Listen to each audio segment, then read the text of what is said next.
আজকের ভিডিওতে আমরা আলোচনা করব ইলেকট্রিক্যাল সার্কিট অনের সুপার শর্ট সাজেশন নিয়ে এবং এখানে আমরা অতি সংক্ষিপ্ত দিয়েছি 11টা, সংক্ষিপ্ত দিয়েছি 10টা এবং রচনামূলক 6টা।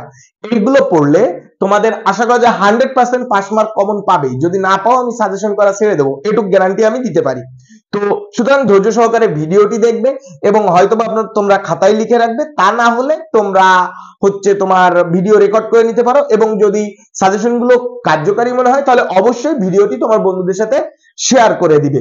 তো চলে আসি, আর যারা আমাদের কাছ থেকে সাজেশন নিয়েছিলে পেইড সাজেশন, তারা অবশ্যই আমাকে নক দিবে, আমরা এগুলো তোমাদের পিডিএফ ফাইল আকারে কিন্তু তোমাদের সেন্ড করে দিব। তো আশা করি বিষয়টা বুঝতে পেরেছো। এখন সরাসরি চলে আসি যে আমরা প্রথমে অতি সংক্ষিপ্ত প্রশ্নে যেগুলো বলছি তোমরা গুরুত্ব সহকারে শুনে লিখে নেও যে সার্কিট প্যারামিটার কি। আমরা 1 নম্বর প্রশ্ন হিসেবে বলছি সার্কিট প্যারামিটার কি, একক, এই যে সার্কিট প্যারামিটারের একক ও প্রতীকগুলো লেখো। এটা হচ্ছে 1 নম্বর প্রশ্ন। 2 নম্বর প্রশ্নে আমরা বলছি যে কারেন্ট সোর্স কি, বৈদ্যুতিক নেটওয়ার্ক কি।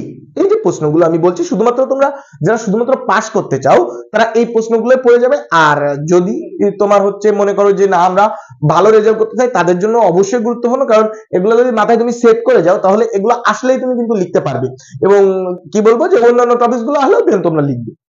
এরপরে 3 নম্বর প্রশ্ন হিসেবে আমরা দিয়েছি কারশফের তোমার কারেন্ট ও ভোল্টেজ সূত্রটি লিখো। 3 নম্বর প্রশ্ন হিসেবে আমরা দিয়েছি কি কারশফের কারেন্ট ও ভোল্টেজ সূত্রটি লিখো।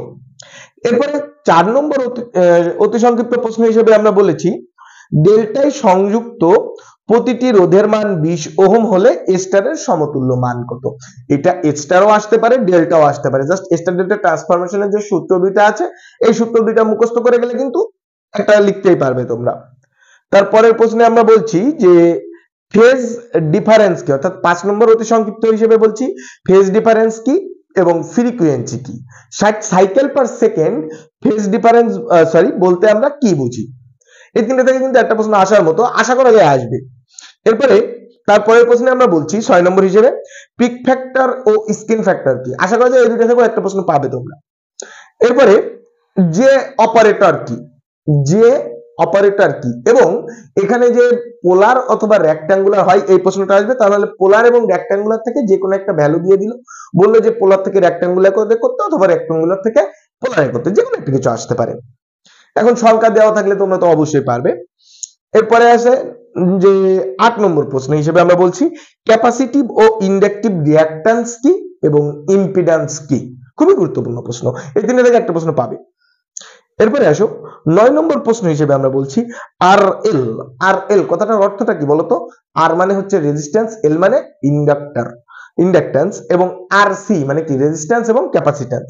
সার্কিটের ইম্পিডেন্স ত্রিভুজ আঁকো এবং ইম্পিডেন্স কি সেটা তো আমরা আগেই বলে দিলাম, এটা ত্রিভুজ আঁকলেই হয়ে যাবে। এরপরে পরের প্রশ্ন হিসেবে আমরা 10 নম্বর প্রশ্ন হিসেবে বলছি অ্যাডমিটেন্স কি এবং এসি পাওয়ার কত প্রকার ও কি কি। আশা করি এখান থেকে একটা কমন পাবে। এরপরে আসো যে পরবর্তী প্রশ্নে আমরা বলছি অর্থাৎ 11 নম্বর প্রশ্ন হিসেবে আমরা বলছি পাওয়ার ফ্যাক্টর কি। একটা সার্কিটের রোধ 20 ওহম এবং ইম্পিডেন্স যদি 25 ওহম হয় তাহলে পাওয়ার ফ্যাক্টর কত, অর্থাৎ P = VI cos θ যে সূত্রটা আছে না ওই সূত্রে কিন্তু বসাই দিলে হয়ে যাবে। তো এরপরে আসো সংক্ষিপ্ত প্রশ্নে আমরা 12 নম্বর প্রশ্ন হিসেবে বলছি যে ভোল্টেজ থেকে কারেন্ট ও কারেন্ট থেকে ভোল্টেজ সোর্সের রূপান্তর কিভাবে করা যায়। দুইটা প্রশ্ন কিন্তু একই, মানে যেকোনো একটা লিখলে তার রিভার্স প্রক্রিয়া কিন্তু আরেকটা একটু পলিটিক্যালি পেয়ে যাবে। এরপরে আসো অ্যাক্টিভ ও প্যাসিভ নেটওয়ার্কের তুলনা করো। অ্যাক্টিভ ও প্যাসিভ মোস্ট ইম্পর্টেন্ট কোশ্চেন কিন্তু এটা। এর পরের প্রশ্ন হিসেবে আমরা বলছি ম্যাক্সিমাম পাওয়ার থিওরেমটি ব্যাখ্যা করো। ম্যাক্সিমাম পাওয়ার থিওরেমটি এটা তোমরা অবশ্যই জানো, থেভনিন আছে, নর্টন আছে, ম্যাক্সিমাম আছে, সুপারপজিশন আছে। এখান থেকে 5-6টা থেকে একটা আসবে, কিন্তু আমরা গেস করছি হয়তো বা ম্যাক্সিমাম দিতে পারি। তো এরপরে আসো নোডাল অ্যানালাইসিস কত প্রকার ও কি কি ব্যাখ্যা করো। খুবই গুরুত্বপূর্ণ প্রশ্ন। এরপরের প্রশ্ন আমরা বলছি সংক্ষিপ্ত প্রশ্ন কিন্তু এগুলো যে তোমার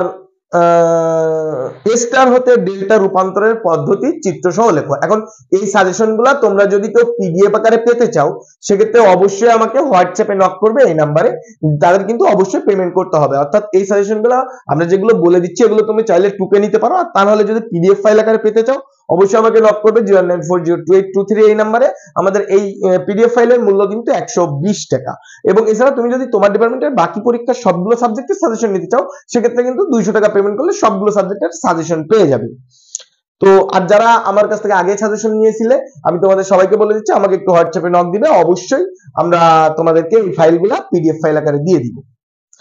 তো এরপরে চলে আসো যে এসি সার্কিটের সুবিধা অসুবিধা লেখো। কোন সার্কিট? এসি সার্কিটের সুবিধা অসুবিধা। এরপরের প্রশ্ন হিসেবে আমরা বলছি এই দুটো থেকে একটা প্রশ্ন 100% আসবে আসবে আসবে। সেটা হচ্ছে প্রমাণ করো যে এট ইকুয়াল টু পিএন বাই 120 অথবা IRMS equal to 0.707 I max. এরপরে আসো যে পরবর্তী প্রশ্নে ডিসি ও এসি রেজিস্ট্যান্সের তুলনা করো। এরপরে পরবর্তী প্রশ্নে আছে অর্থাৎ 19 নম্বর যে প্রশ্নটা আছে 20 নম্বর প্রশ্নে যেটা আছে 20 নম্বর প্রশ্ন হিসেবে আমরা বলছি পোলার ও রেক্ট্যাঙ্গুলার ভেক্টরের মধ্যে সম্পর্ক নির্ণয় করো। কি? পোলার ও রেক্ট্যাঙ্গুলার ভেক্টরের মধ্যে সম্পর্ক। তারপরের প্রশ্নে আমরা বলছি বিশুদ্ধ ইন্ডাকট্যান্সে পাওয়ার উপচয় শূন্য, এটা প্রমাণ করতে হবে। খুবই গুরুত্বপূর্ণ প্রশ্ন। এরপরের প্রশ্নে একটি আরএলসি অর্থাৎ রেজিস্ট্যান্স, ইন্ডাক্টর এবং ক্যাপাসিটর এর সার্কিটের ইম্পিডেন্স ত্রিভুজটি আঁকো। এরপরে আসো রচনামূলক প্রশ্ন। রচনামূলক প্রশ্ন ওই যে স্টার ডেল্টা ট্রান্সফরমেশন পদ্ধতি বর্ণনা করো, খুবই গুরুত্বপূর্ণ। যদি এখান থেকে এটা না আসে তাহলে কিন্তু আমাদের সাজেশনে যে স্টার ডেল্টা যে সাজেশনের অঙ্কগুলো দেওয়া আছে সেই অঙ্কগুলো কিন্তু চলে আসবে, অবশ্যই আসবে। এরপরে আসো যে আমরা তারপরে বলছি যে প্রমাণ করো যে I equal to I max sine omega T. I equal to I max sine omega T, এটা খুব গুরুত্বপূর্ণ। এখানে 2-3 রকম আছে, একটা হচ্ছে E equal to E max sine omega T আসতে পারে, I equal to I max sine omega T আসতে পারে, আবার আসতে পারে কি যে তোমার I equal to I max sine omega T plus 90 degree. এরপরে যে সার্কিটের অঙ্কগুলো আমাদের সাজেশনে যেগুলো দেওয়া আছে সেগুলো প্র্যাকটিস করবে, এবং সেখানে আমি কি বলবো যে তোমরা যেভাবে প্র্যাকটিস করবে সেটা হচ্ছে নর্টন এবং থেভনিন এই দুইটা থেকে প্র্যাকটিস করলে আশা করা যায় চলে আসবে।